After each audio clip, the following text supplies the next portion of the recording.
Hello and welcome to my channel dream light stories. आज की इस कहानी में हम देखेंगे उत्तर प्रदेश की एक अनोखी पुनर्जन्म की सच्ची घटना। तो चलें शुरू करते हैं। गांव का नाम था कल्पवन। उत्तर प्रदेश के उत्तर पूर्वी हिस्से में बसा एक छोटा घने बांस के कारण छांवदार कस्बा। यहां लोग एक दूसरे को पीढ़ियों से जानते थे, पर एक घटना ने कल्पवन की धूल मिट्टी को ऐसा हिलाया कि सच और अविश्वास की सीमाएं धुंधली पड़ गईं। ये कहानी है मीरा की, एक छोटी सी लड़की जिसकी मासूमियत ने इतिहास के एक ठंडे कत्लेआम के दस्तावेजों पर नए रंग भर दिए और वैज्ञानिकों को अपनी जैव मानसिक सीमाएं चुनौती देने पर मजबूर कर दिया। मीरा का जन्म एक आम अक्टूबर की दोपहर में हुआ। उसकी मां रीता एक साधारण गृहिणी थी, पिता महेश खेतों में काम करते थे। परिवार में एक बड़ी सी झोपड़ी, दो गहरे तोते और एक पुराना रेडियो था। मीरा को बचपन से चंचल माना जाता, लेकिन जब वो 2 साल की हुई तो गांव वाले चकित हुए। एक दिन वो अचानक बोली, मेरा नाम राजिंदर था, मेरी टोपी कहाँ है? पिताजी ने मुझे कुएं में धकेल दिया था। रीता ने उस पर हंसकर काम चला दिया। छोटे बच्चे अक्सर कल्पनाएं कर लेते हैं, ये तो सामान्य था। पर मीरा बार बार वही बात कहती, वही नाम, वही सीन, वही भय। वो इतना स्पष्ट बोलती कि शब्दों में डर की खड़खड़ाहट थी। 3 साल की बच्ची कैसे इतना सूक्ष्म विवरण दे सकती थी? गांव के बुजुर्ग, जिन्हें जीवन ने तमाम अलौकिक किस्सों का अनुभव कराया था, पहले सतर्क रहे। पर जब मीरा ने अगले हफ्ते कहा कि मेरे पास एक लोहरा का टिका था, उस पर लाल पत्थर अटका था और उसे दादी ने छुपा दिया था, तब मामला अनोखा सा लगने लगा। मीरा की बातें किसी भी सामान्य खिलौने या घर में रखी चीज से मेल नहीं खाती थीं। उसने कुएं का विवरण, उस घर की बांस की खिड़की की दरार, सीढ़ी के तीसरे पक्के पत्थर का निशान, हर एक चीज इतनी सजीवता से बताई कि सुनने वाले कांप उठे। खबर आगे बढ़ी। एक स्थानीय समाचार पत्र के रिपोर्टर अनुराग ने मीरा की कहानी सुनी और गांव आ गया। अनुराग ने मीरा से बातचीत की, उसकी मां से बात की, मीरा के बार बार दिए गए नाम और विवरण को नोट किया। उसने बताया कि नजदीकी गांव में 2 दशक पहले एक जुझारू व्यापारी राजेंद्र नाम का था, जिसके बारे में कहा जाता था कि वो एक रात्रि में गायब हो गया था। कारनामा दर्ज नहीं हुआ, पर माना गया कि उसे किसी ने मार डाला और शव कुएं में फेंक दिया गया था। मामला ठंडा पड़ा हुआ था। पुलिस ने कभी गहराई से जांच नहीं किया था, क्योंकि सबूत कम थे और लोग उठापटक से बचते थे। किसी की राजनीतिक या जमीन विवाद में उलझने का डर था। अनुराग ने जब मीरा के बताए गए बिंदुओं को मिलाकर पुराने पुलिस रिकॉर्ड पढ़े तो उसे भी यकीन नहीं हुआ। मीरा ने वो लोहे का टेका, कुएं के पास वाले पेड़ की खाल की गाढ़ी उभरी धार और उस घर की छत की टाइल का रंग तक बताया था। विवरण इतने विशद कि किसी धोखे की संभावना कम लग रही थी। समाचार ने जब मीडिया में जगह बनाई तो मामला राष्ट्रीय ध्यान का विषय बन गया। खबरें चलने लगी कि एक बच्ची के अजीब स्मृतियां, क्या है पुनर्जन्म, धार्मिक नेता, आध्यात्मिक गुरु और सबसे ज्यादा वैज्ञानिक और मनोवैज्ञानिक, सबने अपनी इस पर राय देनी शुरू कर दी।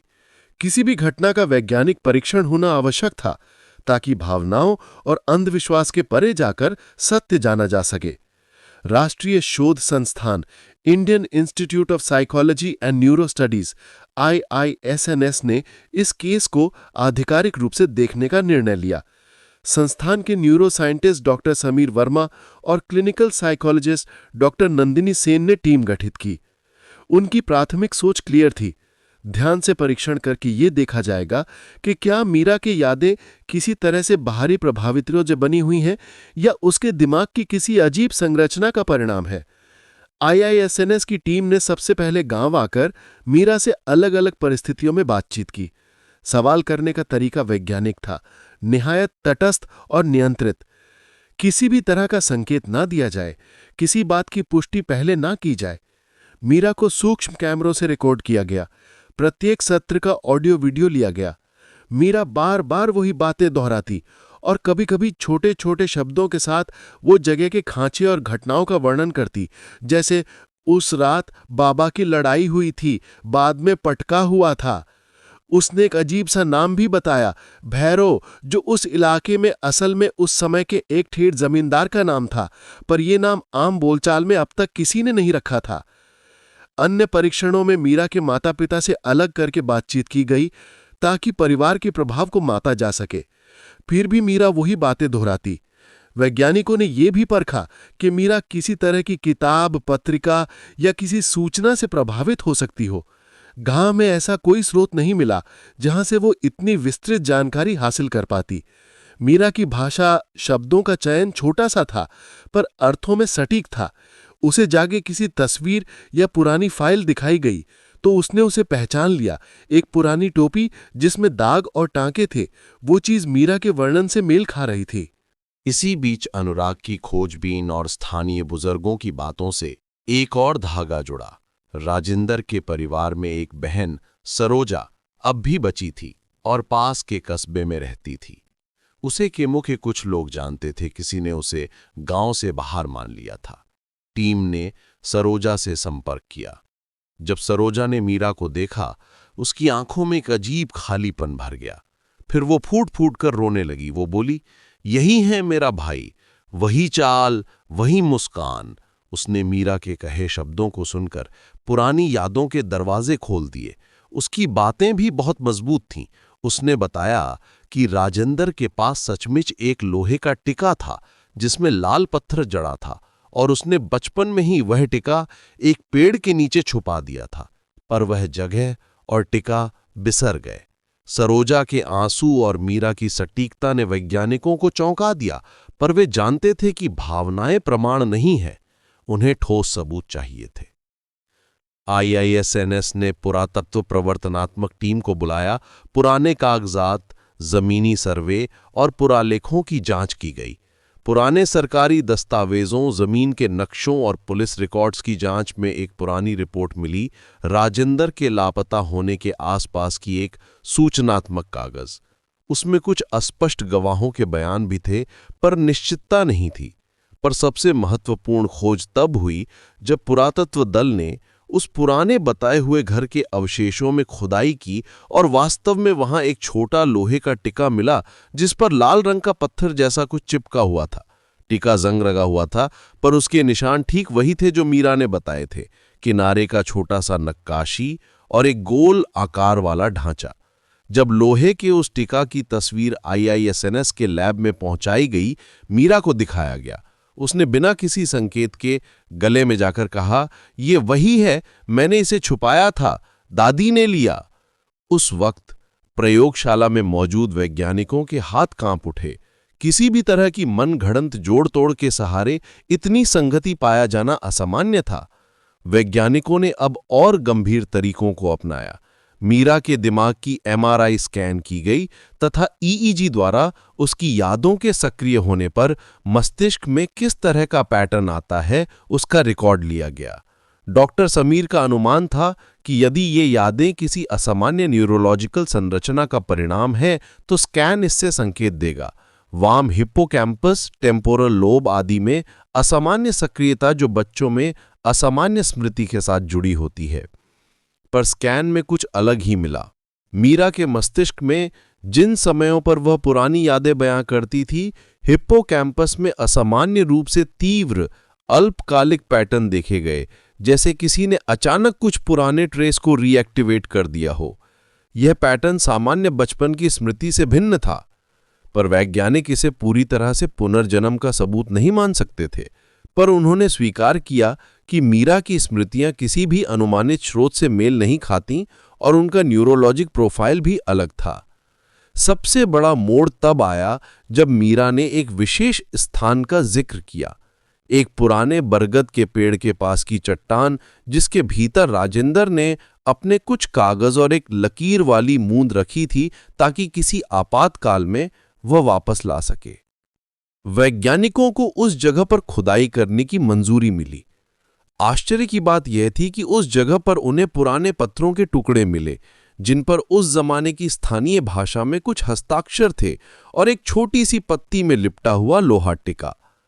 पत्रों में नाम और कुछ व्यक्तिगत संकेत थे, जैसे राजेंद्र का उपनाम और कुछ ऐसे गांव के घटनाक्रम जिनके साक्ष्य किसी से साझा नहीं किए गए थे सिवाय राजेंद्र के परिवार वाले।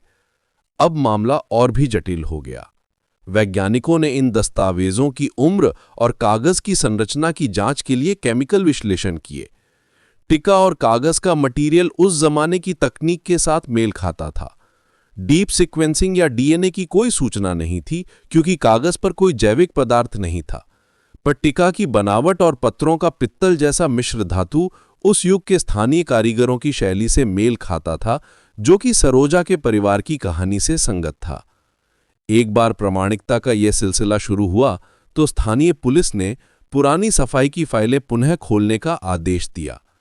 पुराने संदिग्ध, जो उस समय प्रबल थे, एक छोटे व्यापारी और एक जमींदार जिनमें भैरों का नाम आता था, अब मीडिया के दबाव, विज्ञान की रुचि और परिवार की गुहारों के कारण जांच के दायरे में आए।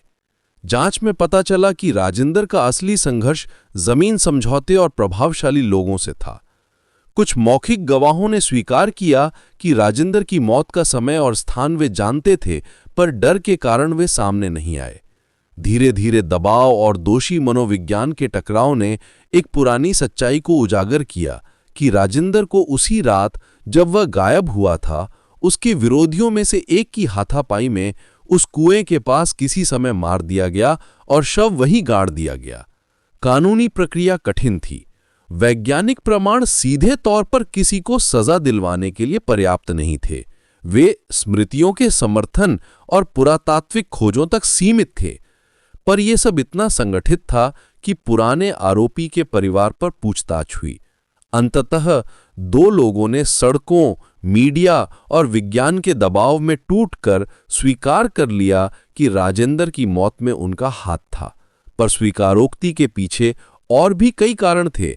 जमीन के लालच, पुरानी दुश्मन और उस समय की राजनैतिक परिस्थितियां। उनकी स्वीकारोक्ति ने राजेंद्र के परिवार को हिस्सों में न्याय दिलवाया। कम से कम सच्चाई का सामना तो हुआ। पर वैज्ञानिकों ने क्या कहा? IISNS ने अपने निष्कर्ष प्रकाशित किए। एक सावधानी पर हैरान कर देने वाला पेपर ने कहा कि मीरा की स्मृतियां किसी भी ज्ञात सामाजिक प्रभाव, शिक्षण या अनुमानित प्रेरणा से मेल नहीं खाती। लैब में रिकॉर्ड किए गए न्यूरोलॉजिकल पैटर्न और असामान्य स्मृति सक्रियता ने यह संकेत दिया कि कुछ ऐसी स्मृति संरचनाएं मौजूद हैं जो सामान्य पारिवारिक या सामाजिक सांस्कृतिक हस्तक्षेप से उत्पन्न नहीं होती। पेपर ने यह स्पष्ट किया कि यह साइंटिफिकली प्रमाणित पुनर्जन्म नहीं कह सकता। विज्ञान ऐसे दावों में बेहद सतर्क रहता है, पर उसने यह मान लिया कि अपरंपरागत स्मृति ट्रेस मौजूद थे जिनका स्रोत और तंत्र अभी अज्ञात है। जनता में गूंज मची। कुछ लोगों ने इसे आध्यात्मिक जीत कहा, पुनर्जन्म का स्पष्ट प्रमाण। कुछ ने इसे याददाश्त के विचित्र नमूनों का नतीजा कहा।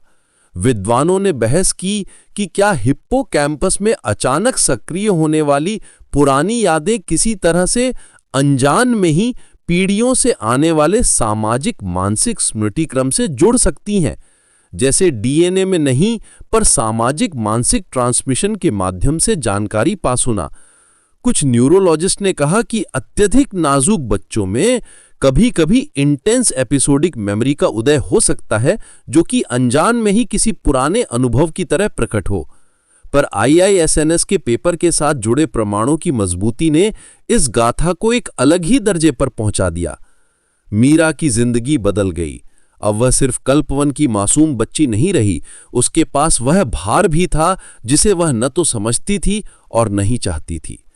राजेंद्र के परिवार को न्याय मिलने में मीरा की भूमिका ने उसके जीवन को एक सकारात्मक मोड़ दिया, पर उसने कभी नहीं कहा कि उसे यह सब क्यों याद आता है।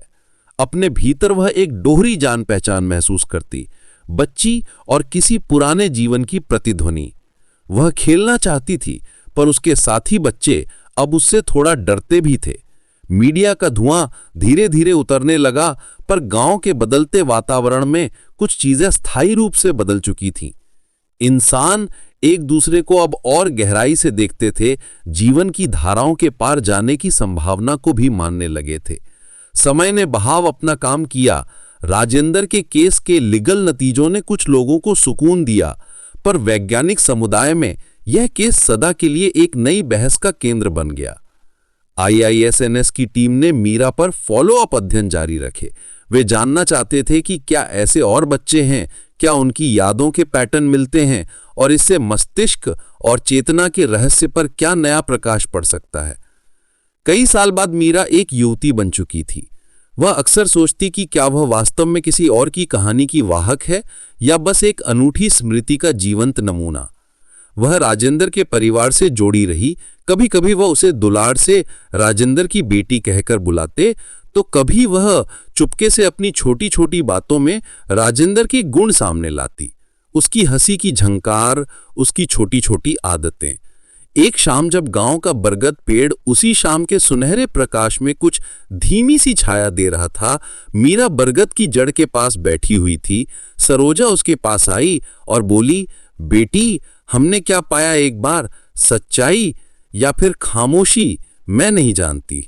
मीरा ने हल्की मुस्कान दी और कहा, दादी कहती थी जो चीजें देखी नहीं जाती वह भी किसी किसी के लिए बहुत हकीकत होती हैं। सरोजा ने आंखें नम कर लीं। दोनों ने फूलों की माला राजेंद्र की स्मृति में चढ़ाई, एक नन्हा सा जश्न, जानती हुई पर शांत भी।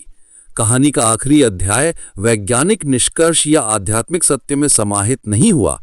यह एक मानव कथा बनी रही, एक बच्चे की सच्चाई जिसने पुरानी भयानकता को उजागर किया, एक परिवार को नाम और मान दिलाया और वैज्ञानिकों को यह याद दिलाया कि मानव मस्तिष्क और स्मृति के रहस्य कितने गहरे और जटिल हैं। IISNS के पेपर ने दुनिया भर में अनुसंधान की लहरें उठाईं। लघु स्तर पर गांव के लोग बदलाव के साथ जीना सीख गए, कहीं अधिक खामोशी, कहीं अधिक प्रश्न। और मीरा क्या, वह अक्सर खिड़की पर देखती रहती। यह थी उत्तर प्रदेश की पुनर्जन्म की सच्ची कहानी। तो मिलते हैं ऐसी ही सच्ची कहानी के साथ अगली कहानी में।